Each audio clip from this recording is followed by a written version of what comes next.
नमस्कार, स्वागत है आपका हमारी खास पेशकश बीज बाजार में। मैं हूं विवेक पित्तल। मार्केट की स्थिति पर नजर डालें तो एक अच्छा बाउंस बैक आज भी देखने के लिए मिल रहा है। 330 पॉइंट की बढ़त देखने के लिए मिल रही है। सेंसेक्स में, निफ्टी में 120 पॉइंट की बढ़त देखने के लिए मिल रही है। निफ्टी आईटी, बैंक निफ्टी दोनों में ही स्ट्रेंथ बनी हुई है। निफ्टी आईटी में करीब 420 पॉइंट और वहीं निफ्टी बैंक में करीब 210 पॉइंट की बढ़त देखने के लिए मिल रही है। तो कुल मिलाकर कह सकते हैं कि मार्केट एक कल की जो एक फर्स्ट लेग की गिरावट थी उसके बाद से एक अच्छी रिकवरी में, और परसों जो एक मेजर गिरावट हमें देखने के लिए मिली उससे एक अच्छी रिकवरी, हम स्मार्ट रिकवरी पिछले 2 सत्रों में कह सकते हैं कि इंडियन मार्केट्स में देखने के लिए मिली है। क्या उसके पीछे कारण है, कितनी रिकवरी ये टिकाऊ है, कहां तक जाएगा निफ्टी, कहां तक जाएगा मार्केट, कहां तक जाएंगे आपके पोर्टफोलियो के शेयर, इन सभी मुद्दों पर बात होगी। साथ ही बात होगी आज की अहम खबर पर, आरबीआई पॉलिसी पर भी। तो बहुत सारी खबरें हैं, उन सभी का जायजा लेंगे, लेकिन बढ़ते हैं हमारी खास पेशकश बाजार बोलता है पर।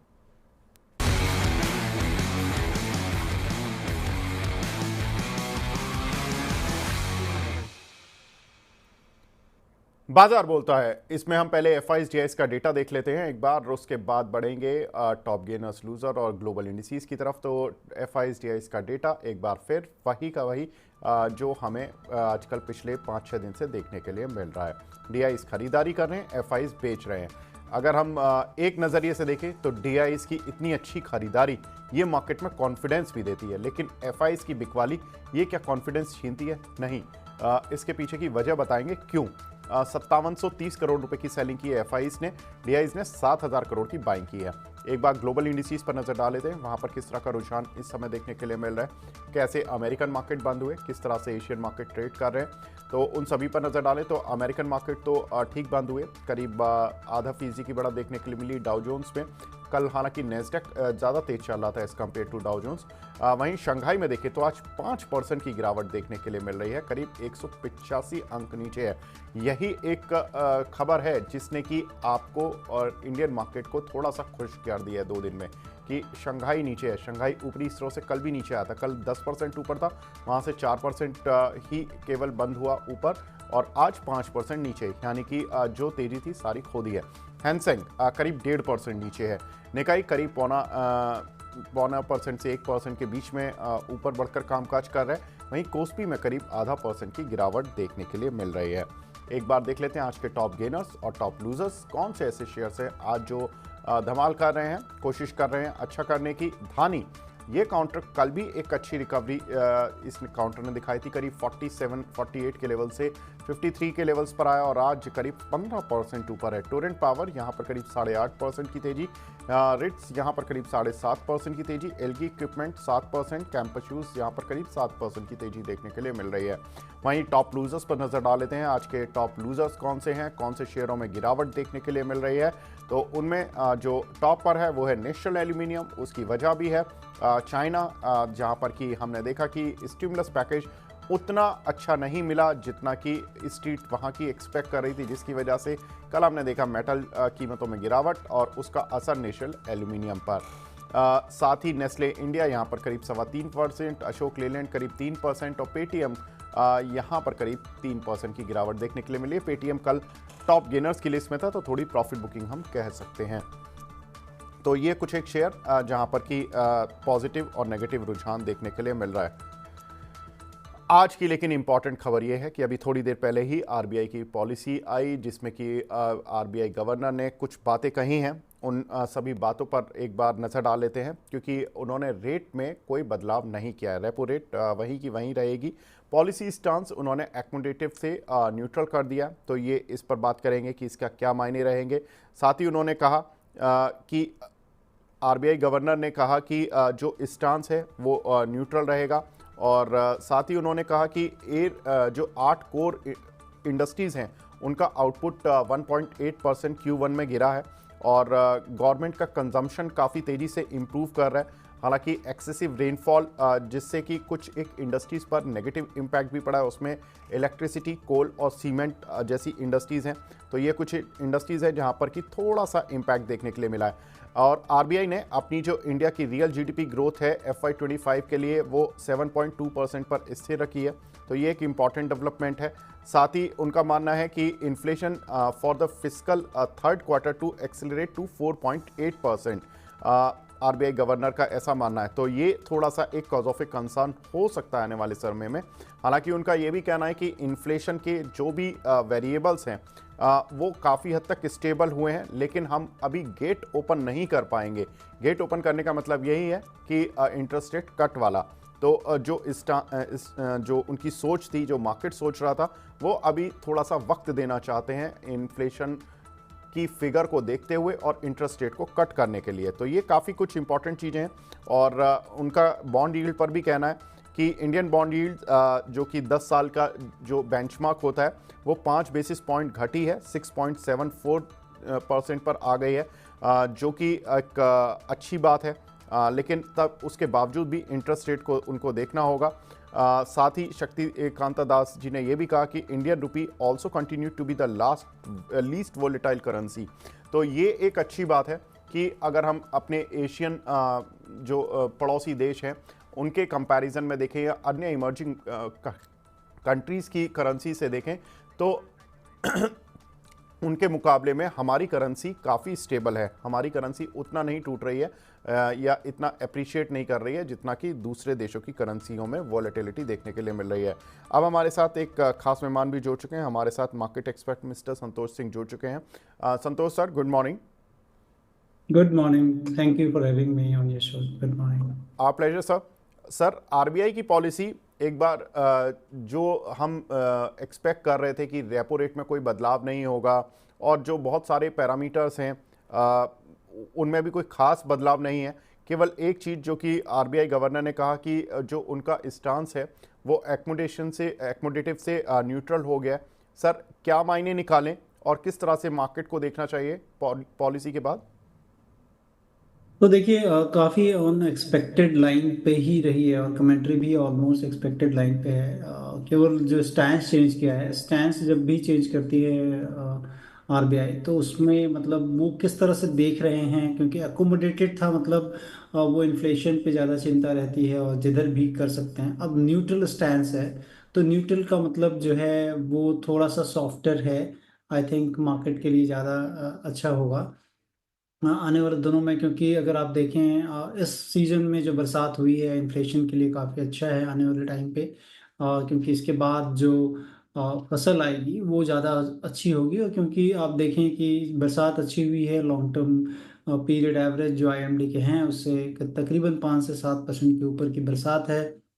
एकरेज काफ़ी अच्छी रही है इस सीज़न में, और मुझे लगता है कि, और अगर आप देखें जितने भी रिजर्वोयर हैं थ्रू आउट द इंडिया, उसमें जो उस उनके जो लेवल्स हैं वो काफ़ी अच्छे हैं। मतलब आप अगर 10 साल के एवरेज को देखें तो उसके आसपास ऊपर के साइड पर हैं, जो कि इस बात को दर्शाता है कि शायद फसल अच्छी होगी और इसके बाद वाली फसल शायद इससे ज़्यादा अच्छी होगी, क्योंकि जो इंसेसेंट रेन है कई जगह पे, जिसके कारण कि थोड़ा सा फूड इन्फ्लेशन बढ़े हुए हैं। मुझे लगता है कि आने वाली फसल जो होगी नेक्स्ट सीजन में ठंड के टाइम पे वो ज़्यादा अच्छी होगी, और वो काफ़ी दैट ऑगर्स वेल फॉर जो है कि रेट कट हो सामने जाकर। मुझे लगता है कि पॉलिसी अच्छी रहे है।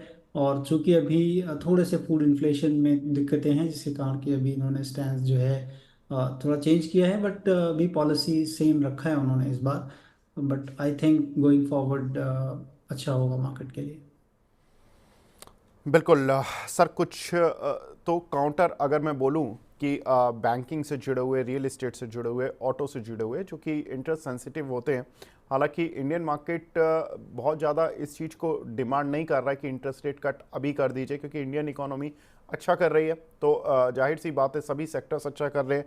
Real estate with this kind of interest rate बहुत अच्छा ग्रो किया पिछले 2 साल में। ऑटो सेक्टर ने with this kind of interest rate बहुत अच्छा ग्रो किया। बैंक्स के नेट इंटरेस्ट मार्जिन पीक पर आ गए। इनफैक्ट ये बात हो रही थी कि अगर इंटरेस्ट रेट कट होगा तो एक बार के लिए उनके नेट इंटरेस्ट मार्जिन थोड़े से श्रिंक भी हो सकते हैं। सर, इन तीनों सेक्टर पर आपका क्या व्यू है? कौन से शेयर्स हैं जो आपके फोकस में हैं इस समय?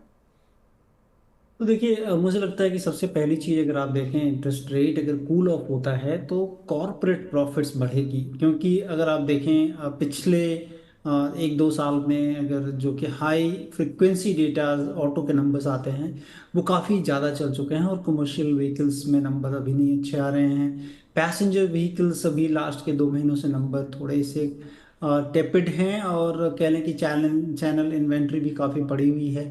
तो वहाँ से कैसे नंबर्स आएंगे कहना मुश्किल है, क्योंकि ऑलरेडी हम एक राइड कर चुके हैं।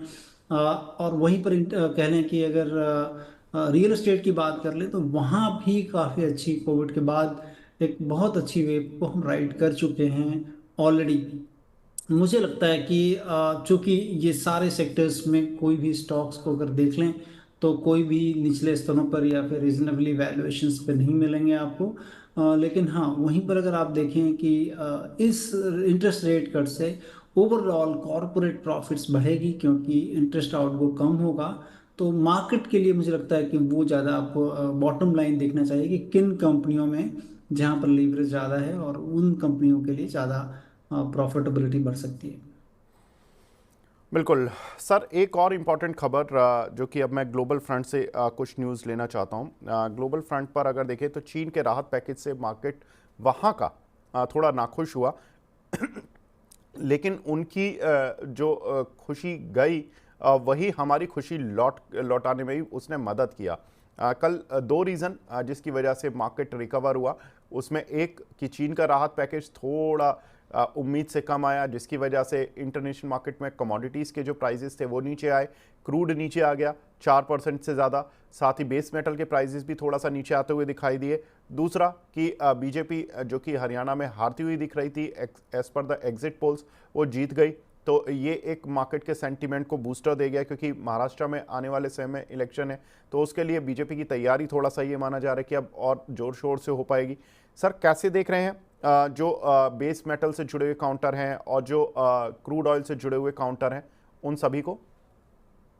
देखिए, क्रूड ऑयल में मुझे लगता है कि काफ़ी चीज़ों को देखना चाहिए, क्योंकि अगर क्रूड ऑयल देखें, एक तो इकोनॉमिक एक्टिविटी से जुड़ा हुआ है। दूसरी चीज़ अगर आप देखें क्रूड में कि जो मिडिल ईस्ट में टेंशन है उसके कारण बढ़ा था, लेकिन कुछ कूल ऑफ होने की खबरें आ रही हैं कि शायद जो है जो टेंशन थे वो ज़्यादा एस्केलेट ना हो, और उसके कारण हमने थोड़ा सा कूल ऑफ होते हुए देखा है। बट ओवरऑल अगर मेटल की बात कर ले तो मेटल मतलब इकोनॉमिक रिकवरी या फिर इकोनॉमिक अपहीवल से काफ़ी प्रभावित रहते हैं, और काफ़ी दिनों से कुछ टेपिड मूव्स हैं मेटल्स में का, डाउनवर्ड मूवमेंट काफ़ी ज़्यादा है।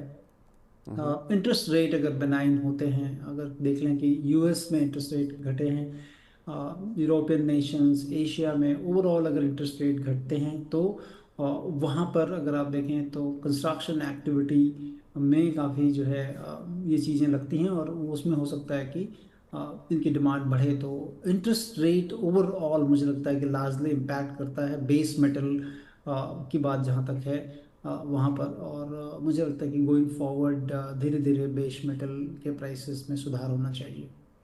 बिल्कुल, तो बेस मेटल के प्राइसेस में सुधार होना चाहिए। तो सर जो भी बेस मेटल से जुड़े हुए शेयर हैं, like JSW steel, Jindal steel, Tata steel, SAIL, NALCO, Hindalco, इनमें कोई आपकी टॉप पिक है क्या? देखिए, मुझे लगता है कि जिस हिसाब से एक्सपेंशंस हैं, और एक्सपेंशंस के लिहाज से एक छोटी कंपनी है, कोलकाता रीजन बेस्ड ही है, श्याम मेटलिक्स को देखें, मुझे लगता है कि वहाँ पर जिस तरह से कंपनी कह रही है कि एक्सपेंशंस हैं उसके, तो एक तो होता है कि मेटल के प्राइसेस को आप राइट करते हो तो एग्जिस्टिंग कैपेसिटीज़ पे आपको राइट करना है। दूसरी, अगर आप कैपेसिटी एक्सपेंशन करते हो तो वो प्रॉफिटेबिलिटी बढ़ती है, और ज़्यादा इंटरनल अप्रूवल से ज़्यादा हो रही है इनकी, तो वो ज़्यादा जो है मुझे नहीं लगता कि इस पर ज़्यादा इफेक्ट पड़ना चाहिए। तो श्याम मेटेलिक्स जो है वो मुझे ज़्यादा अच्छा लगता है कि आपको वहाँ देखना चाहिए।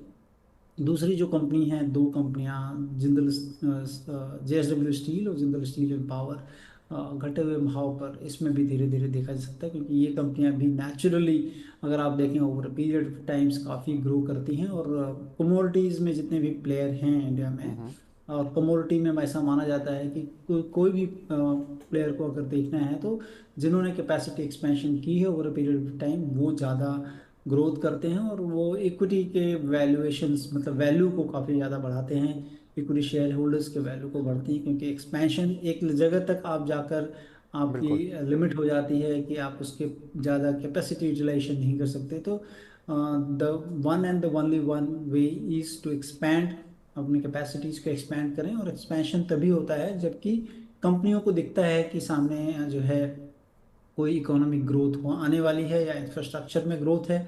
और आपको पता है कि इंफ्रास्ट्रक्चर में जिस तरह से सरकार का उद्यम है कि काफ़ी बड़ा जो है एक बजट का काफ़ी बड़ा एलोकेशंस इंफ्रास्ट्रक्चर स्पेंडिंग की तरफ है। तो मुझे लगता है कि डेफिनेटली मेटल लाइमलाइट में रहना चाहिए लॉन्ग टर्म में। बिल्कुल। तो सर ने बता दिया है कि मेटल में कौन सी कंपनियां हैं जहां पर कि आपको फोकस रखना चाहिए। कुछ एक दर्शकों के सवाल भी लेते हुए चलते हैं। रवि सिंह जी बिहार से हैं, जीएमआर एयरपोर्ट पर लॉन्ग टर्म के लिए सर आपका व्यू जानना चाहते हैं। पूछ रहे हैं कि एसआईपी मोड में क्या इन्वेस्ट किया जा सकता है इस शेयर में। देखिए जीएमआर एयरपोर्ट मैं तो मतलब चूंकि कंपनी काफ़ी उद्यम कर रही है एयरपोर्ट इंफ्रास्ट्रक्चर में, लेकिन मैं कंपनी के नंबर से उतना आश्वस्त नहीं हूँ क्योंकि कंपनी के ऊपर एक साइजेबल डेट है और उस डेट को सर्व करने के बाद कंपनी के पास जो पैसे बच रहे हैं, बचते नहीं हैं पैसे, मतलब इनफैक्ट लॉस है। इवन टीटीएम बेसिस पर भी देखेंगे आप तो तकरीबन 1100 करोड़ के ऊपर का लॉस है। जहाँ पर लॉस है, अपॉर्चुनिटी डेफिनेटली ज़्यादा है, बट लेकिन कामकाज करने के तरीके में या फिर आपकी बैलेंस शीट पर आपने ज़्यादा एक्सपोजर ले रखा है। तो मुझे लगता है कि ऐसी कंपनियों में आपको एसआईपी की नहीं सोचनी चाहिए। एसआईपी अगर करना है तो बेस्ट है कि आप इंडेक्स पे करो, क्योंकि इंडेक्स में यू नेवर नो कि कौन सी कंपनी आ रही है जा रही है, बट इंडेक्स जो है उसके चूंकि वेट हैं और उसमें जो जी। मेथडोलॉजी है, तो आपको इंडेक्स फंड्स में ज़्यादा मुझे लगता है कि अगर एसआईपी करने की सोच रहे हैं, क्योंकि you never know the Fortune of the company कब चेंज हो जाएगी, कब उसके जो है अगेंस्ट में सारी चीज़ें चली जाती हैं। तो एसआईपी अगर करना है तो मुझे लगता है कि the best way to go to through mutual funds, और वो भी इंडेक्स फंड में करें, ज़्यादा सेफर है। और या फिर आप कोई भी अच्छे परफॉर्मिंग जो है फ्लेक्सी कैप फंड्स में भी कर सकते हैं। जी बिल्कुल। श्वेता जी पूछ रहे हैं कि please suggest some good stocks from the realty sector that are good to buy at current levels. Shweta ji बिल्कुल, हम संतोष सर से पूछ लेते हैं। संतोष सर, रियल इस्टेट में कोई काउंटर है क्या जो आपको अच्छा लग रहा है सर? देखिए रियल एस्टेट में काफ़ी काउंटर हैं जो कि मतलब इस लेवल पे मुझे नहीं अच्छे लग रहे हैं कि इस लेवल पे भी मैं जाकर उसको बाय करूं। लेकिन आपको ज़रूर कुछ स्टॉक्स बताता हूं जहां पर आपको ध्यान रखना है कि अगर सब्सटैंशियल करेक्शन होते हैं तो आपको रखना चाहिए। उसमें अगर आप देखें तो मुझे लगता है कि प्रेस्टीज स्टेट है। दूसरा जो है आप देख लें कि ओवरऑल रियलिटी है। ये अच्छा लगता है। ये दोनों कंपनियों को आप देख सकते हैं, but not at the level. यहाँ पर कोई भी सब्सटैंशियल करेक्शन मार्केट में होता है तब जरूर देखें उसके। बिल्कुल। तो नीचे आने दें मैम, ये दो शेयर कभी भी कोई सब्सटेंशियल करेक्शन मार्केट में होता है तब आप इन दोनों शेयर को बाय करें तो ज़्यादा बेहतर रहेगा। कुछ एक सवाल और लेते हुए चलते हैं। गौरव अवस्थी जी का सवाल है आरटीएन पावर पर। सर इन्होंने ₹16.5 के रेट के बाय किए हुए हैं, क्या करना चाहिए इनको? देखिए अब पावर में चूंकि इंडिया में बहुत ही मतलब कहने की हॉलिस्टिक डिमांड आई है पावर में, क्योंकि देखिए पावर दो तीन चीज़ें हैं। जब भी इकोनॉमिक जो है अपटर्न होता है कंट्रीज में तो सबसे ज़्यादा पावर डिमांड आती है। अ, अगर आप देखिए किसी भी तरह से एक्सपेंशन हो रहे हों, इकोनॉमिक डिमांड बढ़ रही हो या लोगों की कमाई बढ़ रही हो, तो उसमें कह लें कि पावर की खपत काफ़ी ज़्यादा होती है। और वैसा हमने कोविड के बाद होते हुए देखा है। आप देखें ग्रीन पावर पे काफ़ी बड़ा जो है इन्वेस्टमेंट कर रही हैं कंपनियां। रतन पावर के प्लांट्स बंद थे, लेकिन चूंकि इनके प्लांट्स चालू हुए हैं, क्योंकि सरकार का काफ़ी उद्यम है कि जितने भी प्लांट्स को जल्दी से जल्दी चालू किया जा सकता है विथ मिनिमम सपोर्ट, तो उनको चालू किया जाए। उसमें मुझे लगता है कि वन ऑफ दी ये थी कंपनी जिसको चालू किया गया है। अभी आप देखें जेपी पावर या फिर अलायंस पावर, तमाम चीज़ों में काफ़ी ज़्यादा बढ़त देखने को। लेकिन अगर आप कामकाजी नतीजे देखेंगे कि इन्वेस्टमेंट करना चाहिए क्या, वो मैं काफ़ी स्केप्टिकल हूँ कि किस जगह इन्वेस्टमेंट करना चाहिए। पावर की कंपनियां जो कि ऑलरेडी अच्छी मुनाफा कर रही हैं, या फिर जो है उनके पीपीए काफ़ी साइन हुए हुए हैं, तो वैसी कंपनियों को देखें। तो वो उस कंपनियों के लिस्ट में मुझे नहीं लगता कि ये कंपनी आती है।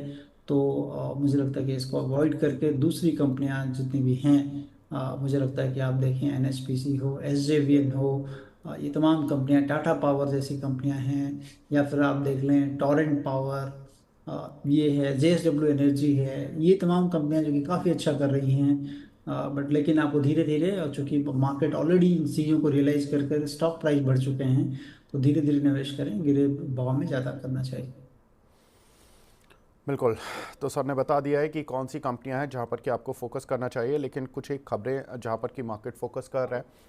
एक तो जो एफआईज की सेलिंग थी उसने मार्केट को जरूर डराया पिछले एक वीक में, लेकिन उस मुनाफा वसूली की जो वजह थी वो यही थी कि सीएलएसए और नमूरा ने दोनों ने कहा कि सीएलएसए ने अपना वेटेज घटाया था, नमूरा के भी कुछ क्लाइंट्स ने इंडियन मार्केट से अपना जो एक्सपोजर था वो कट कराया और उन्होंने चीन में निवेश किया। हालांकि अब चीन में जब से कल से खबर आई है कि उनका जो स्टिमुलस है वो उस एक्सपेक्टेड लाइन पर नहीं था, जिसकी वजह से हमने देखा कि चीन का मार्केट गिरा और इंडियन मार्केट में एक खरीदारी लौटी है। साथ ही अगर देखें तो इम्पॉर्टेंट खबरों में टीसीएस के नतीजों पर मार्केट का फोकस रहेगा, क्योंकि कल नतीजे आने वाले हैं। एक बार नतीजों पर नज़र डाल लेते हैं किस तरह के नतीजे टीसीएस के देखने के लिए मिल सकते हैं। तो क्यू ऑन क्यू बेसिस पर जो कंपनी के नतीजे हैं उसमें रेवेन्यू और प्रॉफिट दोनों में ही ग्रोथ आती हुई दिखाई देगी। और ये आईसीआईसीआई सिक्योरिटीज़ के एस्टिमेट्स हैं, 2.8% की ग्रोथ था रेवेन्यूज़ में, करीब 64,337 करोड़ रुपए का रेवेन्यू रह सकता है। प्रॉफिट में करीब 4.5% की growth on A Q on Q basis पर देखने के लिए मिल सकती है। एबिट और एबिट मार्जिन्स भी देख लेते हैं किस तरह के देखने के लिए मिलेंगे। तो एबिट में करीब 5% की ग्रोथ देखने के लिए मिलेगी, 16,181 करोड़। वहीं पर जो वेज हाइक था वो अभी टला है, तो कंपनी का एक जो मार्जिन फ्रंट है वो थोड़ा सा स्ट्रॉन्ग रहेगा, 24.7% से 25.2% की मार्जिन्स देखने के लिए मिल सकते हैं। संतोष सर, कैसे देख रहे हैं टीसीएस, इन्फोसिस, ज़्यादातर जितनी भी आईटी दिग्गज कंपनियां हैं ये 17-18 तारीख तक अपने रिजल्ट्स दे देंगी। हालांकि हमने देखा कि आईटी इंडेक्स ऑलरेडी अच्छा चल भी चुका है पिछले, अगर हम इलेक्शन के रिजल्ट्स 4 जून के बाद देखें तो आईटी इंडेक्स करीब 11 से 12 हज़ार पॉइंट चला है और उसमें लीडिंग काउंटर्स यही रहे हैं, टीसीएस, इन्फोसिस वगैरह। क्या लगता है सर, रिजल्ट्स अच्छे आएंगे या गाइडेंस भी ठीक रहेगी तो ये शेयर चलेंगे या यहाँ से मुनाफा वसूली आएगी? देखिए, अगर आप हायरिंग ट्रेंड्स को देखें, और मैं अभी कुछ ट्रेंड्स देख रहा था जिसमें कि नौकरी ने कहीं खुलासा किया था, किसी एक आर्टिकल में पढ़ रहा था, उसमें ये था कि लास्ट के 2 महीनों में पूरे आईटी क्षेत्र में हायरिंग जो है बढ़ी है, तकरीबन 2 लाख लोगों को लिया गया है। मुझे लगता है कि, और आप देखें कि टीसीएस पहली कंपनी थी इंडिया में जो कि जिसने कि अनाउंस किया था कि अब वो इंजीनियरिंग जो 20 स्कूल्स में जा रहे हैं, इंजीनियरिंग स्कूल्स में जा रहे हैं जहाँ से लोगों को हायर करेंगे वो। क्योंकि बहुत दिनों बाद अगर देखें कि उनके हर जो है क्वार्टर में नंबर ऑफ एम्प्लॉयज कम हो रहे थे, लेकिन अब धीरे धीरे वो चीज़ें रुकी हैं, पॉजिटिव की तरफ जा रहे हैं, और टीसीएस उसमें पहली कंपनी थी जिसने ये अनाउंस किया था। इसका मतलब है कि उनको जरूर ग्रीन शूट्स दिख रहे हैं। और चूंकि यूएस में अब आप देखें कि इंटरेस्ट रेट घट रहे हैं, वहाँ पे चालू हुआ है घटना, तो वो एक जो है उम्मीद की किरण वहाँ दिख रही है कि जरूर काम इनको मिल सकते हैं, क्योंकि इंटरेस्ट रेट अगर घटता है तो कॉर्पोरेट प्रॉफिट्स, और कॉर्पोरेट सोचते हैं कि क्योंकि उनकी कॉस्ट जो है कम होती है और फिर वो एक्सपेंशन की सोचते हैं, तो उस लिहाज से मुझे लगता है कि बड़ी कंपनी में टीसीएस के नतीजे अच्छे रहने चाहिए। और दूसरी, जहाँ पर डार्क हॉर्स मुझे दिखता है वो एचसीएल टेक हो सकता है। हाँ, तो एचसीएल टेक मुझे ज़्यादा, तीनों जो बड़ी बेलवेदर कंपनीज हैं उसमें ज़्यादा सबसे जो है पैकिंग ऑर्डर अगर आप देखें तो एचसीएल टेक, टीसीएस, फिर इन्फोसिस है मेरे लिए। बिल्कुल। तो सर ने बता दिया है कि कौन से काउंटर हैं जहां पर कि आईटी में आपको नज़र रखनी चाहिए ऑन द पॉजिटिव साइड और कहां से आपको थोड़ा सा कॉशियस मोड पर रहना चाहिए। लेकिन हमारे साथ एक दूसरे खास मेहमान जुड़ चुके हैं, हमारे साथ शरद मिश्रा .com के प्रमोटर शरद मिश्रा जी जुड़ चुके हैं। Sharad sir, good morning. Good morning Vivek ji, good morning sir, कल आफ्टरनून के बाद से राहत आई आपके क्लाइंट्स को, आपको, और अब क्या बता रहे हैं आप अपने क्लाइंट्स को? ये जो रिकवरी है ये कितनी सस्टेनेबल है, कहां तक पहुंचेगी ये recovery on charts, on data? देखिए, अगर आप देखेंगे तो जो निफ्टी के अंदर एक बिल्डअप बना हुआ है, करीब आप देखें तो 24,753, 867, ये बेसिकली जोन था 24,700, 800 के पुट राइटर का। और मुझे लगता है कि जो रिकवरी आई है ये करीब 25,385 तक जाना चाहिए इसको, और 25,385 के ऊपर सस्टेन करेगा, जो बेसिकली 25,300, 400 के कॉल रेटर का बेस है। तब मैं इस रिकवरी को थोड़ा सा मजबूत मानूंगा कि हाँ, रिकवरी सस्टेनेबल है। वैसे अब अगर आप वीकली चार्ट पर भी देखें तो एक बार आपको ये देखने को मिलेगा कि अब यहाँ पर आपको एक कंसोलिडेशन देखने को मिलेगा। फर्दर फॉल तब तक नहीं मिलेगा जब तक 24,753 800 का बेस नहीं टूटता है। सिमिलरली बैंक निफ्टी में अगर आप देखेंगे तो 20,283 सॉरी 50,280 370 ये वो जोन है जहां पर एक बुलिश बेस बना हुआ है। बैंक निफ्टी थोड़ा सा एक नॉच कमजोर है, तो यहाँ पर भी मुझे लगता है कि जब तक 51,900 के ऊपर बैंक निफ्टी नहीं बंद होता है तब तक एक दिक्कत है। अगर आप डेटा में भी देखें तो 81% का जो एफआई का लॉन्ग था 27 तारीख को गिर करके 43% के आसपास आ गया है। कल भी कोई कमी नहीं छोड़ी एफआई ने, फिर 25,000 कॉन्ट्रैक्ट शॉर्ट किए थे, 14,000 कॉन्ट्रैक्ट लॉन्ग एंड वाइंडिंग दिखाई दी थी। इसमें से आप देखें कि करीब 2751 करोड़ रुपए का तो निफ्टी फ्यूचर सेल करके गए थे, 376 करोड़ का बैंक निफ्टी बाय करके गए थे। आज एंटिसिपेट कर रहे थे कि न्यूट्रल स्टांस आरबीआई का आएगा, और अगर 25 बेस पॉइंट का कट आता तो ठीक है, एक बार बुलिश बेस बनेगा, अदरवाइज हो सकता है ऊपर की तरफ एक बार कंसोलिडेट करके इंडेक्स में दोबारा कंसोलिडेशन देखने को मिले। 8% लगभग शॉर्ट कॉल बिल्डअप काट के गए थे, मतलब बेचने का इरादा बिल्कुल नहीं था। तो यहाँ पर देखिए ज्यादा करके आप देखेंगे तो 7,000 करोड़ रुपया फिर डीआईए ने कल कैश बाय किया था, जबकि एफआई फिर 57,000 करोड़ सेल करके गया है। यूएस में चाइना में आप देखेंगे तो हैंगसेंग और शंघाई कंपोजिट एक बार ओवरबॉट जोन में चल रहा है, जिस वजह से मेटल में एक प्रॉफिट बुकिंग देखने को मिल रही है। तो मुझे लगता है बिल्कुल अगर आप करंट मार्केट में जो पॉजिशनेस बनी हुई है उसके अंदर आप ध्यान दें तो मुझे लगता है एफएमसीजी, कंज्यूमर ड्यूरेबल, कैपिटल और इसके अलावा आईटी और आईटी इनेबल्ड सर्विसेज, यहाँ पर आपको ज्यादा हो सकता है बुलिश न्यूज देखने को मिलेगा। बिल्कुल, तो सर का मानना है कि यहाँ से निफ्टी में अभी और करीब 150 पॉइंट की बढ़त देखने के लिए मिल सकती है। सर यही बोल रहे हैं ना, 25,385? जी जी, 25,385 मेरा वो जोन है जहां तक बिल्कुल निफ्टी जा सकता है। ये जाकर के इसके ऊपर क्लोज करेगा तब मैं इसको बिल्कुल बुलिश मान करके और आगे का लॉन्ग। बिल्कुल ठीक है। तो यहाँ पर आपको ये लेवल्स ध्यान में रखना है, और जिस तरह के मार्केट में रिकवरी है वो काफ़ी काबिल तारीफ है। और एक इम्पॉर्टेंट चीज़ जो जियोपॉलिटिकल फ्रंट से कल रात आई है वो ये है कि हिजबुल्लाह ने कहा कि लेबनान के फेवर पक्ष में हम सीज फायर को लेकर इजराइल के साथ। इसी वजह से कल हमने देखा कि क्रूड ऑयल में एक तेज गिरावट देखने के लिए मिली। एक तो चीन में स्टिमुलस उतना एक्सपेक्टेड लाइन पर नहीं आया, दूसरा हिजबुल्लाह अब लग रहा है कि थोड़ा सा पीछे जाता हुआ दिख रहा है, क्योंकि उनके बहुत सारे लीडर्स मारे जा चुके हैं। कल इजराइल ने बोला भी कि जो हिजबुल्लाह के टॉप लीडर्स थे और जो नेक्स्ट टू टॉप लीडर्स थे हमने सबको ख़त्म कर दिया। तो ये एक कहीं ना कहीं हिजबुल्लाह कमज़ोर पड़ता हुआ दिख रहा है। लेबनान की तरफ से जो एक संकट गहरा रहा था इजराइल पर, वो कुछ हद तक अब लग रहा है कि ईज आउट होगा और उसका एक इम्पैक्ट है। लेबनान ऑलरेडी सीज फायर को लेकर बातचीत कर रहा है इजराइल से, लेकिन इजराइल ने पहले ही बोल दिया कि हमारी प्रॉब्लम आपसे नहीं है, हमारी प्रॉब्लम केवल हिजबुल्लाह से है, आप अपने को दूर रखें। अगर सीज फायर चाहते हैं तो आप लेबनान में जो हिजबुल्लाह के जो कार्यकर्ता हैं और जो भी लोग हैं उन सबको पीछे हटने के लिए बोलें और उनको समर्पण के लिए बोलें। तो ये एक इम्पॉर्टेंट चीज़ है जो कि जियोपॉलिटिकल फ्रंट से आई है, और उसी की वजह से हमने देखा कि एक इंडियन मार्केट में भी अच्छी रिकवरी और ग्लोबल मार्केट्स में भी थोड़े से मूव देखने के लिए मिल रहे हैं। एक और लास्ट खबर जो पे संतोष सर मैं आपसे बात करना चाहता हूँ, वेदांता जिसकी डिविडेंड को लेकर बोर्ड बैठक कल होने वाली थी वो आज के लिए डेफर हो गई है। तो आज क्या लग रहा है सर, कितना डिविडेंड आ पाएगा और किस तरह से स्टॉक ट्रेड कर पाएगा? कहना काफ़ी मुश्किल है कि डिविडेंड कैसे, क्योंकि आप देखें कि वेदांता में जो इनकी पेरेंट कंपनी है वो थोड़े से कैश ट्रैप हैं, और वही कारण रहा है कि ये काफ़ी लिबरल डिविडेंड अनाउंस किया है। ऐसा ना समझें कि वो जो प्रमोटर हैं वो सारे लोगों को शेयर मतलब दूसरे के लिए दे रहे हैं, खुद के लिए, चूंकि वेदांता को खुद चाहिए पैसे, तो उसके लिए वो डिविडेंड अनाउंस करते हैं। और मैं इसकी कवायद तो नहीं करना चाहूँगा कि कितना डिविडेंड कंपनी अनाउंस कर सकती है, वो डिफ़िकल्ट है लगाना अंदाज़ा। बट चूंकि जो है उनको पैसे चाहिए होंगे तो शायद मैक्सिमम अमाउंट जो कि पिछले साल दिए हैं हो सकता है कि वहाँ तक डिविडेंड मिल सकता हो आपको। बिल्कुल। तो यहाँ पर वेदांता में अभी फ़िलहाल कहना मुश्किल है, क्योंकि कंपनी ने लगातार पिछले 3-4 महीने में बड़े डिविडेंड्स दिए हैं। लास्ट मंथ भी 10 सितंबर को भी कंपनी ने एक बड़ा डिविडेंड दिया था। तो ये लगातार अपनी पेरेंट कंपनी को संभालने की कोशिश हो रही है, लेकिन संभालने की कोशिश और एक पेरेंट कंपनी कर रही है। तो बात करते हैं आज स्टॉक एक्सरे में ऐसी ही एक पेरेंट कंपनी के बारे में।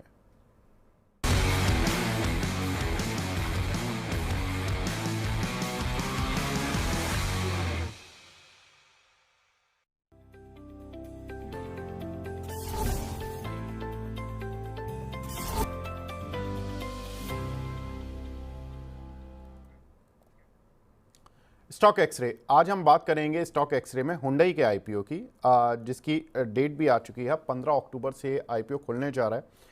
ऐसा माना जा रहा है कि इसका जो प्राइस बैंड रहेगा वो 1865 रुपये से 1950 रुपये के बीच में रहने का अनुमान है। ये ब्लूमबर्ग की एक एक्सक्लूसिव रिपोर्ट है जिसमें उन्होंने इस तरह के एस्टिमेट्स दिए हैं। आईपीओ का साइज इस प्राइस के अनुसार करीब 27,870 करोड़ रुपए का देखने के लिए मिल सकता है। आईपीओ 17.5% इक्विटी के लिए होगा और आईपीओ के जरिए करीब 14.2 करोड़ शेयर बेचे जाएंगे।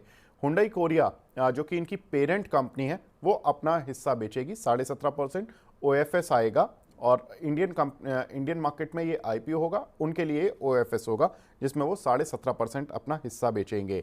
अब इम्पॉर्टेंट चीज़ क्या है कि इनका अगर हम कंपैरिजन देखें, हुंडई चूंकि इंडिया की दूसरी दिग्गज कंपनी है in terms of auto sales, in terms of revenues, तो यहाँ पर देखें मारुति से इनका कंपैरिजन एक बार कर लेते हैं कि मारुति जो कि नंबर 1 प्लेयर है उसके साथ किस तरह का कंपैरिजन है।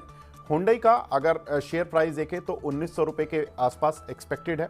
मारुति का शेयर प्राइस अभी 12,500 रुपये के आसपास चल रहा है। मार्केट कैप देखें तो हुंडई की जो बैठेगी अगर 1900 के हिसाब से देखें तो करीब 1,60,000 करोड़ बैठेगी और मारुति की मार्केट कैप करीब 3,94,000 करोड़ रुपए कल की क्लोजिंग के अनुसार लगभग बैठ रही है। हुंडई करीब 15% मार्केट शेयर रखता है इंडियन ऑटो सेक्टर में, जो कार सेगमेंट है, और मारुति करीब 43% रखता है। हुंडई जितनी कार बनाता है उसकी 25% एक्सपोर्ट कर देता है, मारुति केवल 10% ही एक्सपोर्ट कर पाता है। दोनों ही विदेशी कंपनियां, लेकिन जो इनके इंडियन प्लांट हैं उनसे एक्सपोर्ट की बात हो रही है, इनके ओवरऑल एक्सपोर्ट की बात नहीं हो रही है। मार्जिन्स अगर इंडियन कंपनी का देखें हुंडई का, तो यहाँ पर 12% मार्जिन है जो कि मारुति के मार्जिन से थोड़े से बेहतर है। 11.6% मारुति के हैं। प्रॉफिटेबिलिटी हालांकि हुंडई की कम है एज कम्पेयर टू मारुति, क्योंकि मारुति की जो डेप्रिसिएशन कॉस्ट है वो थोड़ी सी कम है। अदर इनकम ज़्यादा है क्योंकि मारुति थोड़ी कैश रिच ज़्यादा है, उसका फ़ायदा मिल जाता है मारुति को, तो यहाँ से प्रॉफिटेबिलिटी मारुति की ज़्यादा आ जाती है। अगर वैल्यूएशन वाइज देखें तो अर्निंग पर शेयर हुंडई की 72 रुपये और मारुति की 429 रुपये है।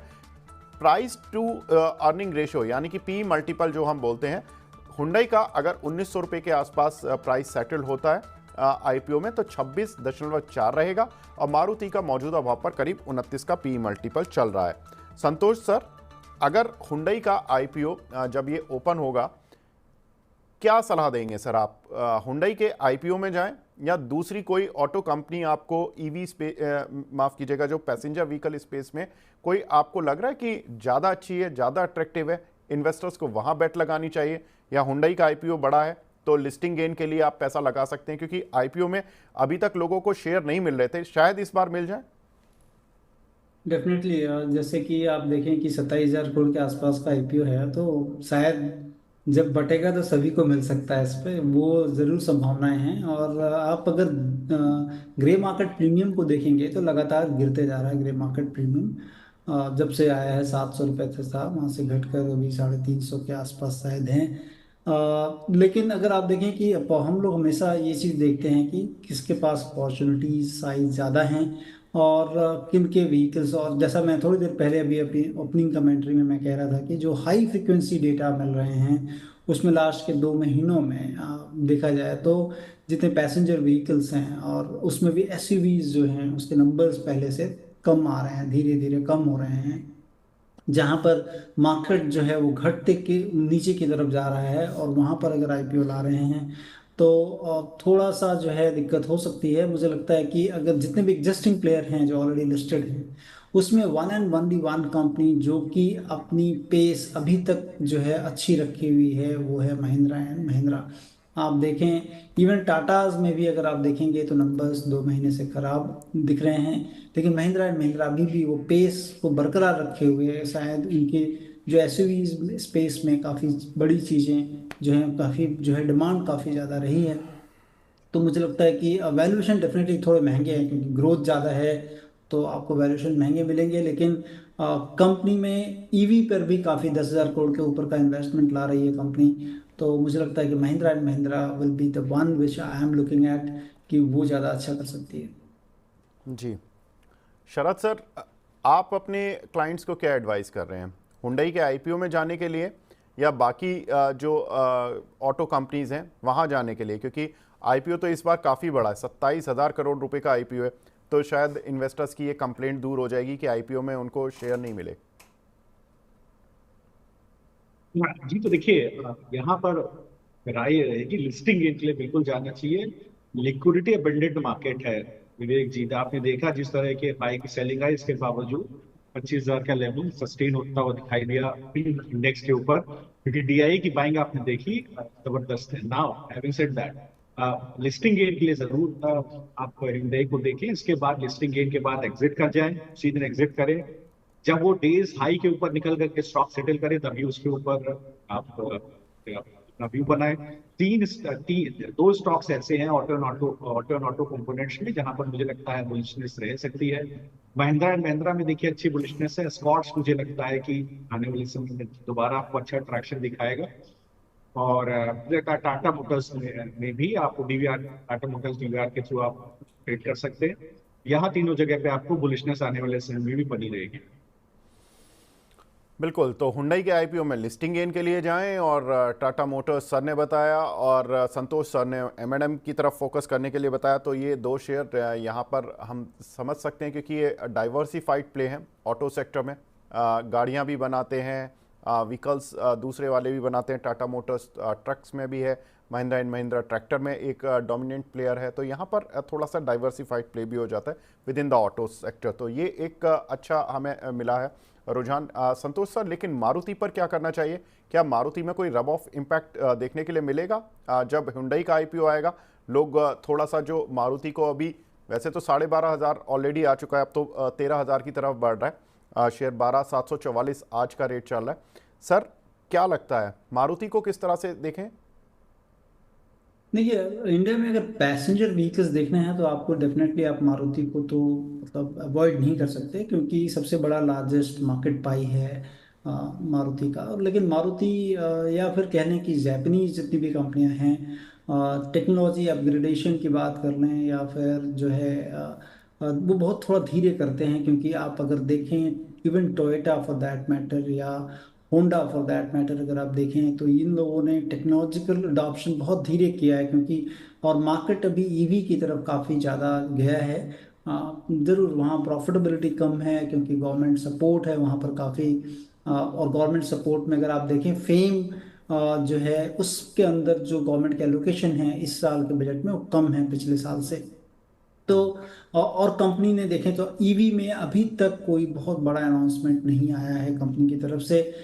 हाइब्रिड मॉडल पर ज़्यादा काम कर रहे हैं लोग कि पेट्रोल प्लस बैटरी या पेट्रोल प्लस गैस, इस पर काम कर रहे हैं ज़्यादा, इवन टोयोटा। तो वो चीज़ें ज़रूर हैं इसमें। और एक एसयूवी सेगमेंट था जो कि काफ़ी जो है इसमें काफ़ी पीछे थी कंपनी। क्योंकि अगर आप देखें, हुंडई की बात कर लें, किया की बात कर लें, या फिर महिंद्रा की बात कर लें, इन लोगों ने बहुत ज़्यादा मार्केट शेयर गेन किया था। लेकिन लास्ट 1-1.5 साल में इन्होंने भी SUV, mid size SUVs launch की हैं। और लेकिन वहाँ पर भी अभी अपग्रेडेशन इतने नहीं आ रहे हैं। तो ये देखना होगा टाइम, क्योंकि अभी ट्रांसफॉर्मेटिव टाइम है, किधर की तरफ जाएगा पूरा ऑटो सेक्टर। आइस इंजन है, उसके साथ साथ क्या हम बैटरी इंजन की तरफ जा रहे हैं, ये काफ़ी जो है कंफ्यूजन है अभी भी। और नंबर्स भी वैसे ही दिखा रहे हैं कि बहुत ज़्यादा ग्रोथ नहीं आ रही है। तो देखना होगा। But yes, you can not avoid, जब भी हम वैल्यूएशन जी देखते हैं तो एक जो है उसका कह लें कि बेंचमार्क डेफिनेटली मारुति रहता है। तो we can not avoid Maruti in auto segment. बिल्कुल, तो अवॉइड नहीं किया जा सकता मारुति को भी। तो स्टॉक एक्सरे को तो यहाँ पर ही रोकते हैं, क्योंकि हमने देखा कि सर जो कंक्लूजन निकला है, हुंडई के आईपीओ में एप्लीकेशन डालना है, मारुति को अवॉइड नहीं करना है। टाटा मोटर्स और एम&एम ये टॉप पिक्स रहेंगी हमारे दोनों ही गेस्ट की। तो स्टॉक एक्सरे को यहाँ पर रोकते हैं, लेकिन बढ़ते हैं अपनी खास सेगमेंट छोटे शेयर ऊंची छलांग की तरफ।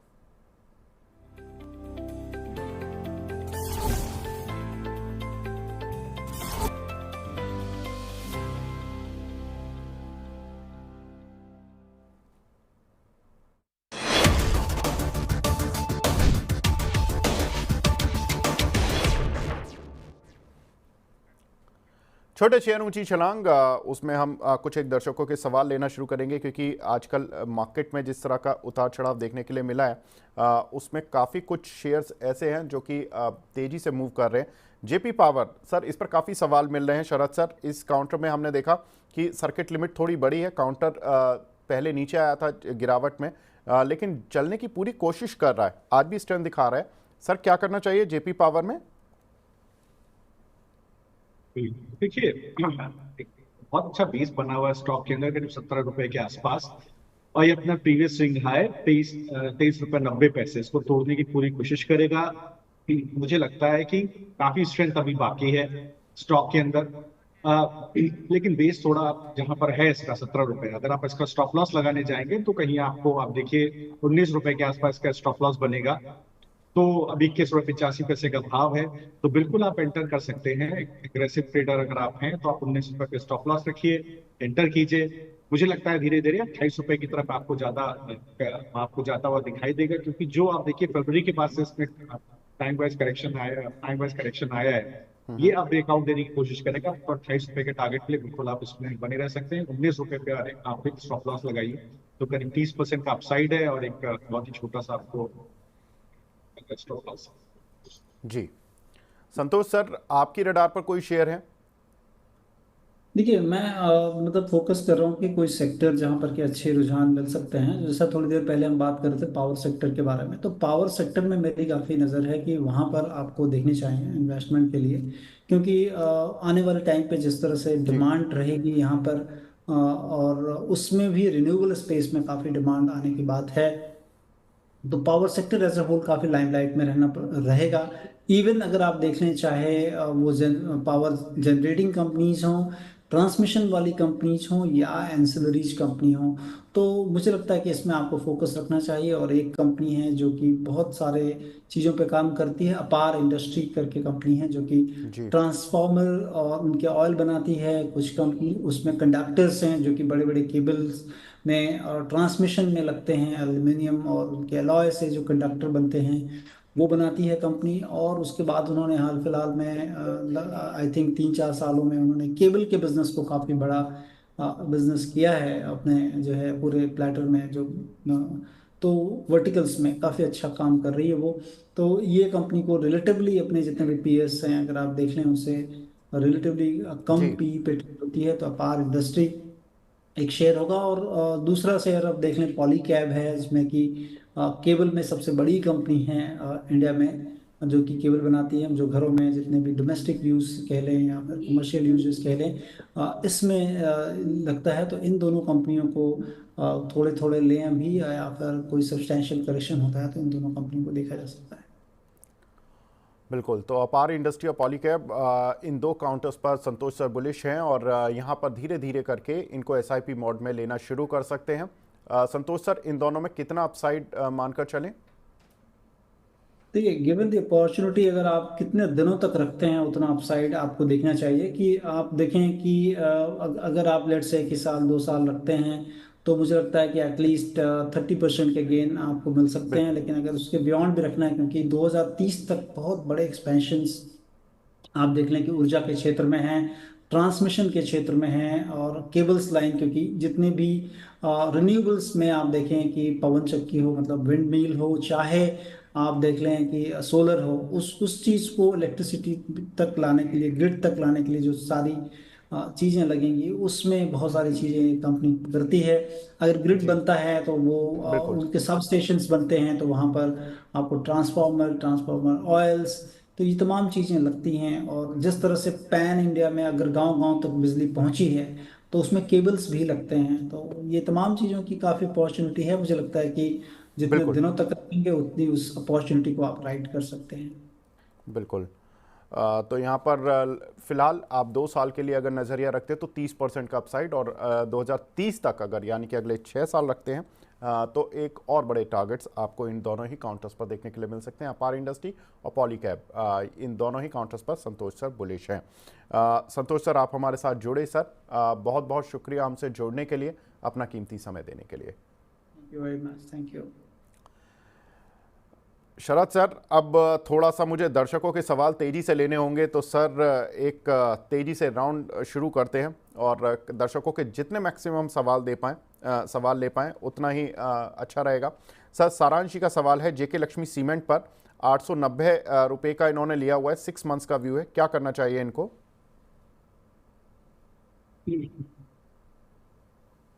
देखिए बिल्कुल, अगर आप 890 रुपए का आपका भाव है तो वही सप्लाई जोन है, 910 रुपए का सप्लाई जोन है। बेस बन गया है 760 के आसपास। तो अभी जिस तरह का बाजार है सीमेंट सेक्टर में बुलिशनेस है, 760 के स्टॉप लॉस से खड़े रहिए।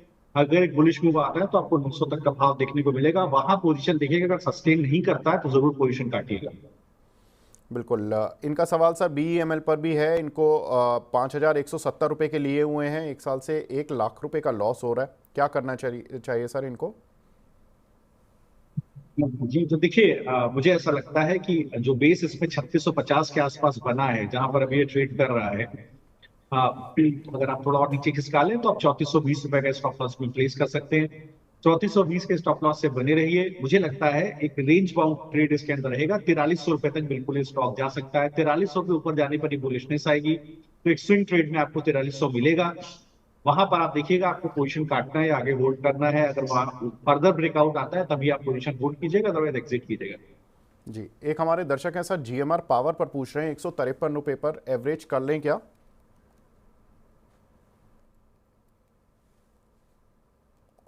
देखिए 153 के इन्होंने लिए हुए हैं सर, 143 चल रहा है अभी, 10 रुपये नीचे है।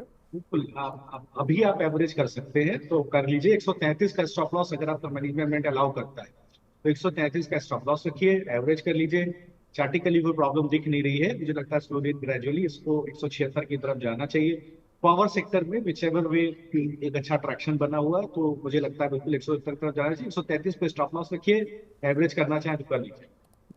जी, एक हमारे दर्शक हैं सर इंडियन स्टील वर्क्स पर सवाल पूछ रहे हैं, इनके पास ये पूछ रहे हैं कि फ्रेश एंट्री कर सकते हैं क्या? कौन सा स्टॉक आपने बोला? सर इंडियन स्टील वर्क्स, ये इंडियन स्टील रोलिंग मिल्स होगा नहीं? मैं सर्च नहीं कर पा रहा हूँ, एक बार देखिएगा। सर मैं भी इसको देखने की कोशिश कर रहा हूँ, लेकिन इसका कोड नहीं मिल रहा। मैं इस सवाल पर दोबारा लौटने की कोशिश करूंगा। मैं जिन्होंने सवाल पूछा है वो प्लीज़ इसका अगर कोड या इसका एक सिंबल दे दें तो अच्छा। बट सर उसका प्राइस नहीं आ रहा है, तो मेरे पास कोई इसका प्राइस नहीं आ रहा है। बिल्कुल। विश्वास साहिल जी का सवाल है, टाटा पावर पर सर 300 रुपये का target for month, please advice. Tata power में सर 300 रुपये का टारगेट। बिल्कुल होल्ड कीजिए, बिल्कुल आएगा। टाटा पावर में 300 रुपए का टारगेट कि 500 रुपए का टारगेट? सर मैं यही सोच रहा हूँ कि ये आज दर्शक थोड़ा सा क्लियर नहीं लिख पा रहे हैं। 467 रुपये तो ये चल रहा है, इन्होंने @300 लिया हुआ है, but target for month. Okay, Tata power इन्होंने 300 रुपये का लिया हुआ है sir, target for month, please advice. देखिए बिल्कुल टारगेट इसका अच्छा है, मुझे लगता है कि यहाँ पर आपको 500 रुपए तक के भाव मिलने चाहिए। ठीक है, Q2 में अच्छे रेवेन्यू ग्रोथ आने की संभावना है। देखिए रिन्यूएबल्स सेक्टर से पहले क्वार्टर में नुकसान होता हुआ दिखाई दिया था, वहां पर इनको एक अच्छा ग्रोथ देखने को मिला। 30% रेवेन्यू उनका गिरा था रिन्यूएबल सेक्टर से। मुझे लगता है कि अच्छा बेस स्टॉक के अंदर बन गया, एक अच्छा ब्रेकआउट है। 510 तक का आप टारगेट रखिए, 510 540 ये इसके टारगेट है। अब बेस आप वही मान लीजिए जो इस वीक का लो है 440 के स्टॉप लॉस से 510 और 540 के टारगेट से बने रहे। बिल्कुल। इंडियन स्टील वर्क्स सर मिल गया है, ये ISWL के नाम से आता है, बट ये काफ़ी काउंटर छोटा है, 5 रुपये की रेंज में है। सर ये BSE पर लिस्टेड दिखा रहा है मुझे, BSE पर मैंने देखा ISWL। देखिए अगर आप देखेंगे तो जो इसका प्रीवियस स्विंग हाई था दिसंबर 23 का, वो करीब 5 रुपये 25 पैसे का था, उसी के आसपास स्टॉक ट्रेड करा, उस जोन को भी स्टॉक ने ब्रेकआउट दिया है। तो अब आपने किस भाव पे खरीदा, विवेक जी ने किस भाव पे खरीदा है? सर ये केवल व्यू पूछ रहे हैं। तो देखिए अगर व्यू जानने को देखिएगा तो थोड़ा सा ओवरबॉट है स्टॉक, जबकि अभी काफी अगर देखिए मोमेंटम इंडिकेटर्स में काफी स्ट्रेंथ है। हो सकता है इसका ऑल टाइम हाई करीब 6 रुपये 86 पैसे का है, वहां तक जाता हुआ स्टॉक दिखाई दे सकता है। लेकिन अगर आप एंट्री वगैरह प्लान कर रहे हैं तो देखिए बेस काफी नीचे खिसका हुआ 380 पर, तो आप स्टैगर्ड एंट्री कीजिएगा, थोड़ा अभी लीजिएगा, थोड़ा 4 रुपए 80 पैसे के आसपास, थोड़ा आप अगर गिरे तो 4 रुपए 20 पैसे के आसपास, तब आप स्टॉप लॉस 3 रुपए 80 पैसे पे लगाइएगा और 6 रुपए 80 पैसे का टारगेट रखिएगा पहला। जी, इस बीच हमारे साथ एक दर्शक भी जुड़ चुके हैं, अब्दुल कादिर जी जुड़ चुके हैं। कादिर साहब नमस्कार सर, पूछिए अपना सवाल। नमस्कार सर। अच्छा सर, अपना ये टाटा पावर पे एक सवाल है। जी सर, टाटा आपने किस पावर भाव के मैंने लिए हुए हैं? सर मैंने लिया 203 के रेट से 200 पी से। बढ़िया है, तो सर प्रॉफिट आ रहा है, डबल हो गया शेयर। हाँ सर, डबल हो गया है। और इसमें अपना एक और सवाल है सर, ये टाटा पावर के, इसमें जो अभी मेरा 40,000 समथिंग का जो मेरा इन्वेस्ट है, हाँ उतना मैं वो माल अभी बेचना चाहता हूँ, और बाकी का जो रहता है वो लाइफ टाइम के लिए छोड़ना है अपने को। और भी जो ये 40,000 आता है वो मैं अभी किस में इन्वेस्ट करूँ, वो एक सवाल है अपना। बिल्कुल। शरद सर, प्रॉफिट तो आ रहा है, इनको डबल से ज़्यादा हो गया, 200 की रेंज में लिया हुआ, 400-450 के ऊपर निकल गया शेयर। अब अगर ये प्रॉफिट बुक करें 40,000 रुपये के करीब, तो ये क्या मतलब कहाँ जाएं? कौन सा शेयर है, कोई बता दीजिए सर। जी तो देखिए, यहाँ पर आप टाटा पावर से निकल रहे हैं तो आप दो स्टॉक में आपको रिकमेंड करता हूँ। हिताची एनर्जी की तरफ ध्यान दीजिएगा, यहाँ पर आपको अच्छा आगे वाले समय में काफी अच्छा मूव मिलेगा। आप देखेंगे तो हाई वोल्टेज डायरेक्ट करंट जो इलेक्ट्रिक पावर ट्रांसमिशन है, वहां कंपनी के पास अच्छी कॉम्पिटेंसी है, अच्छी ऑर्डर बुक भी है, और ये ग्रिड्स में यूज होता है। और अगर आप देखेंगे तो एसी जो अल्टरनेट करंट ट्रांसमिशन सिस्टम्स होते हैं उससे काफी अच्छा होता है, तो ऑर्डर बुक भी इम्प्रूव्ड है। और आप देखेंगे तो वंदे भारत प्रोजेक्ट के अंदर भी कंपनी के पास अच्छे ऑर्डर बुक है, मुझे लगता है आने वाले समय में भी स्टॉक चलेगा। डिस्क्लोजर ये है कि टारगेट जो दिया था 15% का क्लाइंट्स को आ गया, ऊपर की तरफ पोजीशन होल्ड है। दूसरा स्टॉक आप लीजिएगा सीजी पावर। देखिए सीजी पावर की तरफ ध्यान दीजिएगा, यहाँ पर भी आपको एक अच्छा ट्रैक्शन देखने को मिल सकता है। तो इस स्टॉक में भी अगर आपको मिलता है भाव, तो बिल्कुल आप से बिल्कुल इस पर्टिकुलर स्टॉक को भी आप जरूर जो है ट्रेड कर सकते हैं। यहाँ पर भी आप देखेंगे तो मुरगोपा ग्रुप की कंपनी है, बहुत अच्छा ट्रैक्शन इसका पावर सिस्टम इंडस्ट्रियल सिस्टम में दोनों में ही ऑर्डर बुक अच्छी है, ग्रोथ अच्छी है, आने वाले समय में भी अच्छा ट्रैक्शन मिलेगा। डिस्क्लोजर यही है, क्लाइंट्स को दिया था नीचे के भाव पे, खरीद के छोड़िए कम से कम साल 1.5 साल के लिए, आपको बहुत अच्छे रिटर्न इन दोनों स्टॉक्स में देखने को मिलेंगे। जहां तक टाटा पावर की बात है, एक स्टॉप लॉस लगाइए 440। अगर 440 के नीचे खिसक जाए तो जो आप कह रहे थे थोड़ा पोजीशन बेचनी है, बेच दीजिएगा, और क्योंकि आप बाकी लंबे समय के लिए होल्ड करेंगे। और अगर 510 540 मिल जाए तब उस जोन पे जाके आप अपना 50% बेच दीजिएगा, 50% रिमेनिंग होल्ड कर लीजिएगा। जी, एक हमारे साथ दर्शक और फोन लाइन पर जुड़ गए हैं, राहुल जी जुड़े हैं जयपुर से। राहुल जी नमस्कार सर, पूछिए अपना सवाल। सर मैंने HDFC बैंक के शेयर खरीदे थे। जी, कितने रुपए पर सर? शेयर। ओके, 1760। 1760 पर, ठीक है। कितना समय दे सकते हैं सर? सर समय तो मैं आपको 6 मंथ टू 1 ईयर। ठीक है, पूछ लेते हैं। शरद सर, HDFC बैंक इनकी खरीद से तो 100 रुपये से ज़्यादा नीचे है, और अभी क्या कर सकते हैं? ये समय दे सकते हैं सर 6 महीने से 1 साल? समय देना पड़ेगा। देखिए डिस्पाइट ऑफ फैक्ट कि 5% के आसपास डिपॉजिट ग्रोथ फर्स्ट क्वार्टर में देखने, सेकंड क्वार्टर में देखने को आई है, और क्रेडिट टू डिपॉजिट रेशियो में 5% डिक्रीज देखने को मिली है। मार्केट को स्टॉक रिजल्ट पसंद आया है, तो एक बेस 1640 के आसपास बना है।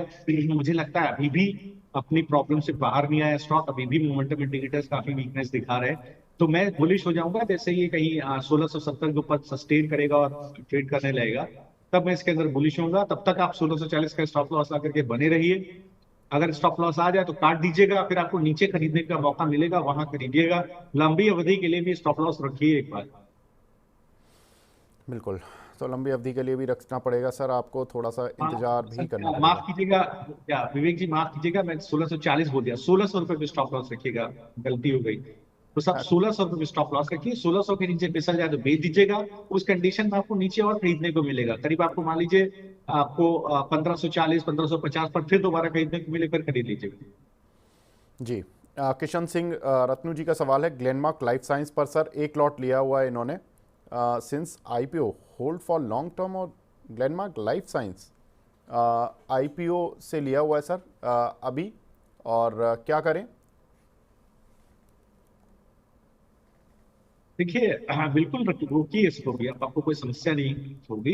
1100 रुपये पर स्टॉप लॉस रखिए, बनाए रखिए, धीरे धीरे आपको अपना ऑल टाइम हाई 1335 भी दिखाएगा और 1400 की तरफ जाएगा।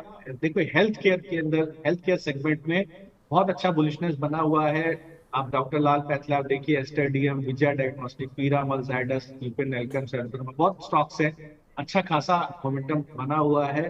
तो यहाँ पर आप बिल्कुल बने रहिए सर। तो बिल्कुल मुझे लगता है हेल्थ केयर में जो बुलिशनेस है वो बिल्कुल आने वाले समय में बनी रहेगी, तो जी स्टॉक को बिल्कुल होल्ड कीजिए। जी। कुछ एक सवाल सर जो दर्शक काफ़ी हिस्सों में पूछते रहते हैं, मैं उनको फटाफट से ले लेता हूं सर, रैपिड फायर राउंड हमें शुरू करना पड़ेगा। हुडको पर सर आपका व्यू? जी तो देखिए इतना महंगा स्टॉक होने के बावजूद भी गिरावट के बाद एक दोबारा सस्टेन करने की कोशिश कर रहा है। आप देखेंगे मुझे लगता है कि एक बेस बना हुआ है 207, तो 207 का स्टॉप लॉस रखिए इसी वीक का। लो मैं बुलिश होऊंगा जैसे ये 250 के ऊपर चलना शुरू करे तो स्विंग हाई 250 का टारगेट के लिए 207 के स्टॉप लॉस से खड़े रहिए। 250 के ऊपर सस्टेन करेगा तो लंबा टारगेट। बिल्कुल सर, क्योंकि ये सारे शेयर कल बाउंस बैक में काफ़ी तेज़ी से बाउंस बैक दिखाने की कोशिश कर रहे थे सर। आरवीएनएल ये कहाँ तक जा सकता है, क्या स्टॉप लॉस रखें? बिल्कुल देखिए, बिल्कुल आरबीआई बिल्कुल सेम चार्ट है। 410 रुपए के आसपास एक अच्छा सपोर्ट था, इसने अपना लो बनाया 426। जैसे ही ये स्टॉक कहीं आप देखिएगा जो स्विंग, मुझे लगता है कि 510 रुपए तक का एक स्विंग इसके अंदर बिल्कुल पॉसिबल है। 510 को तोड़ देगा तो 550 के टारगेट के लिए रुकिएगा। जी। इरिडा सर, कल इसके रिजल्ट्स भी आ रहे हैं, अभी तक तो पिछले कुछ क्वार्टर से रिजल्ट्स अच्छे ही देखने के लिए मिले हैं। क्या लगता है इस काउंटर पर कहाँ तक जा सकता है? बिल्कुल होल्ड कीजिए सर। क्लाइंट्स को डिस्क्लोजर, क्लाइंट्स को रिकमेंडेशन है, थोड़ा सा गिर गया था, इसके बावजूद होल्ड है। अब 207 का स्टॉप लॉस है। 230 के ऊपर जैसे ही बुलिशनेस बनेगी सर, ये दोबारा आपको 280 के टारगेट दिखाएगा 20-22% ऊपर की तरफ, तो बिल्कुल होल्ड कीजिए। सर कोई छोटा टारगेट भी है 230 के बाद, 280 और 230 के बीच में? जी बिल्कुल, एक जो स्विंग है इसका 260 के आसपास है, वहां तक भी ओके। आप देखिएगा। तो 230 के ऊपर जैसे ही चलना शुरू करेगा आप देखिएगा 260 तक, मतलब 12-13% आपको सीधे सीधे अपसाइड मिल जाएगी। बिल्कुल, तो 260, 280 ये दो टारगेट रहेंगे सर। इरकॉन पर क्योंकि बहुत सारे जो हमारे इवनिंग में भी दर्शक सवाल पूछते हैं और इरकॉन पर काफ़ी सवाल पूछ रहे हैं क्योंकि दर्शक इसमें फंसे हुए हैं 240, 250, 280 रुपए पर। क्या लगता है सर कहाँ तक जाएगा ये मूव? बिल्कुल, आप स्टॉप लॉस सीवी का लो है 202 रुपए के आसपास प्लेस कीजिए। ये जो करंट मूव आ रहा है 240, 250 रुपए तक खींच करके लेकर के जाएगा। 250 के ऊपर सस्टेन करेगा तब बुलिश हो जाएगा, तब ऊपर आपको और अच्छे टारगेट देगा। तो अभी 250 के टारगेट के लिए होल्ड कीजिए, 202 का स्टॉप लॉस लगाइए। जी। एक हमारे दर्शक हैं सर, वो चंबल फर्टिलाइजर और एनएफएल में पूछ रहे हैं क्या एवरेज कर सकते हैं, घाटे में हैं अभी? देखिए तो देखिए, अगर आप चंबल फर्टिलाइजर को देखेंगे तो बिल्कुल मुझे लगता है कि बिल्कुल यहाँ पर आप चंबल फर्टिलाइजर को बिल्कुल आप एवरेज कीजिए। काफी कंसोलिडेशन हो गया, 475 का स्टॉप लॉस लगाइएगा। मुझे लगता है 550 आपको टारगेट मिलेगा। 550 के ऊपर निकल जाए बिल्कुल बेचेगा नहीं, ये आपको 580 तक के टारगेट दिखाएगा। एनएफएल में भी देखिए कि अगर आप एनएफएल को होल्ड कर रहे हैं तो स्टॉप लॉस डालिएगा नीचे की तरफ करीब 110 रुपए के आसपास। बड़ा मूव तभी आएगा जब ये स्टॉक कहीं 130 रुपए के ऊपर सस्टेन करेगा, तो अभी आप 130 के टारगेट के लिए आप 110 पे स्टॉप लॉस डाल के होल्ड कीजिए। जी। हमारे एक रेगुलर व्यूअर हैं साबिहा सईद जी, ये पूछ रहे हैं कि सर परसिस्टेंट सिस्टम, कोल इंडिया और वेदांता 1 से 2 साल के लिए होल्ड करना कैसा रहेगा? देखिए, परसिस्टेंट सिस्टम पे मैं काफी समय से बुलिश हूँ। मुझे लगता है ये कंसिस्टेंट परफॉर्मर रहेगा आने वाले समय में भी। तो उसको आप लंबे समय अवधि में होल्ड करेंगे तो बहुत अच्छे टारगेट आपको ऊपर की तरफ मिलते दिखाई देंगे। मुझे लगता है अगर स्टॉक 6500 तक भी चला जाए तो कोई अतिशयोक्ति नहीं होगा। दूसरा, अगर आपने वेदांता की तरफ बात किया, वेदांता देखिए एक अच्छा ट्रैक्शन इसका रहता है स्टॉक का। लगातार स्टॉक एक अच्छी टेरिटरी में बना हुआ है और लंबे चार्ट पर देखेंगे तो भी अच्छी खासी बुलिशनेस रहती है। रह कर इसमें पॉजिटिव आउट्स आते हैं, तो मुझे लगता है 580 तक के टारगेट को बिल्कुल आप इसमें लेकर के चल सकते हैं। 500 रुपए का भाव है। तीसरा आपने स्टॉक कौन सा सजेस्ट किया था विवेक जी? सर कोल इंडिया। जी तो देखिए, एक चीज जरूर मैं आपको मेटल के ऊपर बोलना चाहूंगा, जब जब चाइना बढ़ेगा तब तक मेटल चलेगा, जब तक इंडिया का मार्केट गिरेगा तब तक मेटल आपको दोबारा एज ए अगर आप देखेंगे तो बेसिकली तब आपको मेटल बढ़ता हुआ दिखाई देगा। कोल इंडिया में देखिए बेस बना हुआ है 475, चूंकि आप हैं, अगर आप नहीं होते तो आपको खरीदने की सलाह नहीं देता है, तो 475 पे स्टॉप लॉस लगाइए, बने रहिए। 520 के ऊपर जाने पर बुलिशनेस आएगी, कुछ समय होल्ड करेंगे, साल भर लंबी अवधि के लिए होल्ड करेंगे तो 575 से 600 के टारगेट भी आएंगे। जी, एक हमारे साथ दर्शक हैं मिस्टर अशोक देवनाथ जी, ये पूछ रहे हैं सर एटीजीएल पर इन्होंने कुछ शेयर लिए हुए हैं 912 रुपए के।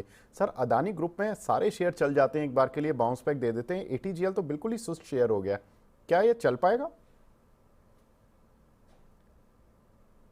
जी तो देखिए बिल्कुल यहाँ पर अगर आपको देखें तो एक बेस बना था पहले करीब 825 रुपए के आसपास, वो भी उस स्टॉक ने तोड़ दिया। तो अब देखिए लगातार लोअर हाई लोअर लो बना करके स्टॉक चल रहा है और लगातार गिरता ही जा रहा है।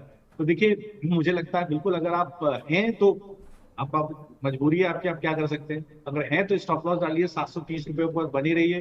कोई भी पुल बैक आए 825 के आसपास तो एग्जिट करिएगा, 825 के ऊपर सस्टेन करेगा तब बुलिशनेस होगी। 825 पर गलती सस्टेन कर जाए किसी न्यूज के चलते तब होल्ड कर लीजिएगा, तो हो सकता है 940 भी आए, लेकिन अभी तो अगर नहीं है पोजीशन तो बिल्कुल मत बनाएगा, बिल्कुल अवॉइड कर दीजिए। बिल्कुल सर। लास्ट क्वेश्चन वैद्यनाथ मंडल जी का सवाल है, ट्रेंड के कुछ शेयर लिए हुए हैं 7200 रुपए के प्राइस के, क्या करें? होल्ड कीजिए भाई साहब, बहुत बिल्कुल ट्रेंड को होल्ड कीजिए। देखिए यहाँ पर आप मान करके चलिए ये स्टॉक भाग करके कहीं 10,000 रुपए की ट्रेंड में जाने की कोशिश करेगा, तो बिल्कुल आप इसको होल्ड कीजिए, कोई दो राय नहीं है। और स्टॉप लॉस जरूर डालिएगा, 7300 रुपए के आसपास के स्टॉप लॉस डालिएगा, 10,000 के टारगेट के लिए बिल्कुल होल्ड कीजिए। बिल्कुल, तो होल्ड कर चलना चाहिए। लेकिन शरद सर आप किन काउंटर पर फोकस कर रहे हैं, कौन से आपके टॉप पिक हैं? जी तो देखिए ईपीएल के ऊपर ध्यान दीजिएगा, ईपीएल आपको बढ़िया रिजल्ट हो सकता है आपको इस क्वार्टर में आता हुआ दिखाई दे। बेसिकली अगर आप देखेंगे तो प्लास्टिक ट्यूब बनाती है कंपनी, ब्यूटी एंड कॉस्मेटिक्स से करीब 34% रेवेन्यू आता है, ओवरऑल क्या चले हुए 53% का रेवेन्यू आता है। फर्स्ट क्वार्टर में ही 29% total volume of sustainable tube से आता हुआ दिखाई दे। क्रॉस मार्केट ग्रोथ है, चल आप यूरोप देखिए, अमेरिका देखिए, middle east south Africa, middle east south Asia देखिए, चाहे आप ईस्ट एशिया पैसिफिक देखिए, मैनेजमेंट को लगता है 20% का EBITDA मार्जिन क्लॉक होगा। तो बिल्कुल स्टॉक बिल्कुल आप टेक्निकल चार्ट पर भी देखिए, निफ्टी गिरने का कोई असर ही नहीं हुआ स्टॉक के ऊपर। मुझे लगता है धीरे धीरे ये स्टॉक आपको 290 की ट्रैजेक्टरी में जाता हुआ दिखाई दे रहा है, तो बिल्कुल आप करंट भाव पर उठेंगे 290 और 320 के टारगेट के लिए 248 पे एक स्टॉप लॉस डालिएगा।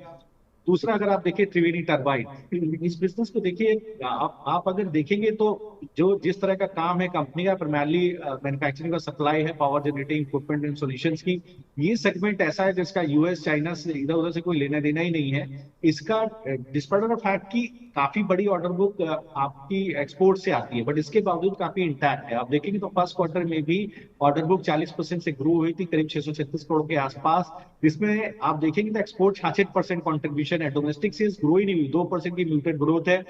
कंपनी का मानना था कि साहब इंक्वायरी बुक 14% से ग्रो हुई है, स्टील सीमेंट रिन्यूअल इस वेस्ट हीट रिकवरी वगैरह से अच्छी ऑर्डर बुक है। इसके बावजूद आप देखें तो जो है अब कंपनी को लगता है कि नहीं साहब, जो एक्सपोर्ट ड्रिवन मार्केट भी है, oil and gas segment middle east से अच्छी इनकी ऑर्डर बुक है, तो स्टॉक में भी देखिए बहुत अच्छा ट्रैक्शन बनते हुए दिखाई दे रहा है। मुझे लगता है बिल्कुल इसको होल्ड कर लीजिए, जिस तरह का ट्रैक्शन इसके अंदर है ये खींच करके आपको ऊपर की तरफ लेकर के जाएगा।